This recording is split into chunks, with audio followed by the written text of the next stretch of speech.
හැමෝම සාදරයෙන් පිළිගන්නවා සිරියා ප්ලේ YouTube channel එකට. අද මම ඔයාලට කියලා දෙන්න යන්නේ ගේම් එකක් ප්ලේ කරද්දී ඔයාලගේ PC එකේ ටෙම්පරේචර් එක එහෙම නැත්නම් උෂ්ණත්වය ඒ වෙලාවෙන් බලාගන්නේ කොහොමද? බලාගන්න මොන වගේ software එකක් පාවිච්චි කරලාද කියන දේ ගැන. ඉතින් මේකට මම recommend කරන්නේ MSI Afterburner කියන free software එක.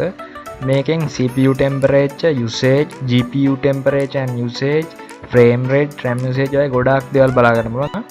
ඉතින් අපි ඩවුන්ලෝඩ් කරගමු ඉස්සෙල්ලාම මේ software එක.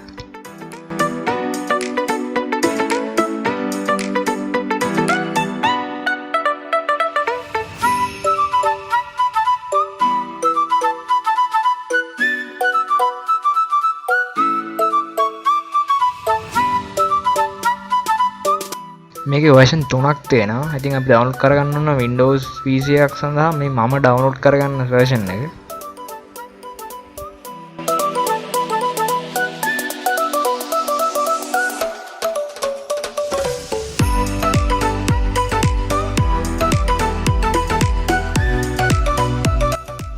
ඩවුන්ලෝඩ් ලා ඉවරයි. ඉන්ස්ටෝල් කරගමු software එක.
ඉන්ස්ටෝල් වෙලා ඉවරයි software එක. ඕපන් කරගමු.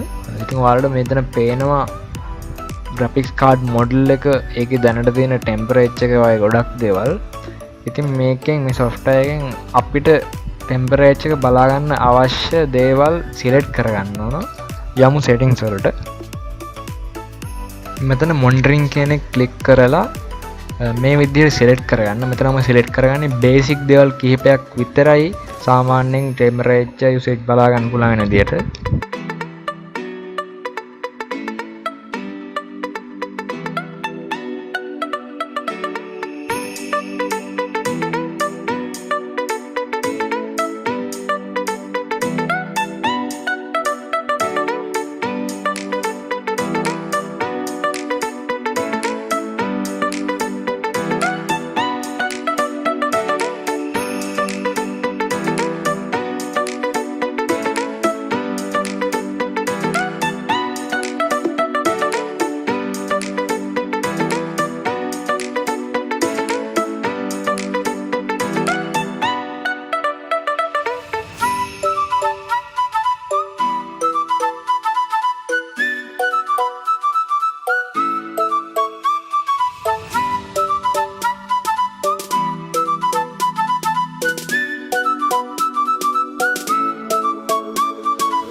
apply දීලා close කරගන්න window එක, minimize කරගන්න application එක.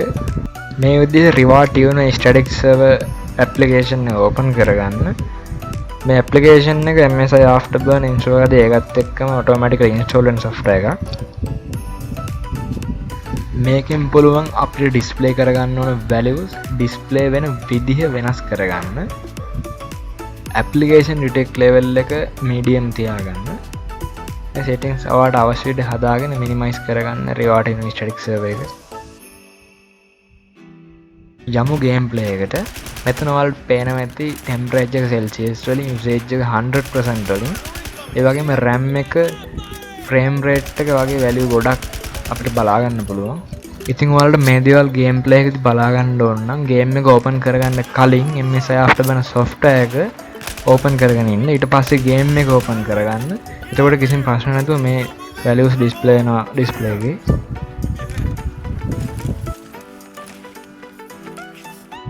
තවත් වැදගත් දෙයක් කියන්නම්. මෙතන මේ fan speed, memory clock, core clock, temperature limit වගේ දේවල් ඔයාලට අවශ්‍ය විදිහට හැම වෙලේම වෙනස් කරගන්න යන්න එපා. මේකේ එන default setting තමයි ගොඩක් වෙලාවට හොඳ අපේ graphics card එකට. ඉතින් ඔයාලගදී මේ දේවල් මේ විදිහට වෙනස් වුණොත් මෙන්න මේ reset කියන බටන් එකෙන් එන default setting වලට දාගන්න පුළුවන්. ඉතින් මම recommend කරන්නේ පුද්ගලිකව මේ එන default settings තමයි ඔයාලගේ video card එකේ පාවිච්චි කරන්න හොඳම. ඉතින් අපි MSI Afterburner software එක open කරගෙන ඉන්නකොට video එකක් වගේ දෙයක් play කරොත් video එකෙත් මේ values display වෙනවා. ඒ වගේ වෙලාවට මේ app එක close කරගන්න. ඉතින් MSI Afterburner software එකේ වැඩ කටයුතු ඉවරයි. ඉතින් video එක හොඳ නම් subscribe පාරක් දාගෙන අමතක කරන්නත් එපා. like කරන්න, comment කරන්න, නොදන්න යාළුවෝ අතර share කරන්න. එහෙනම් හැමෝටම සුබ දවසක්.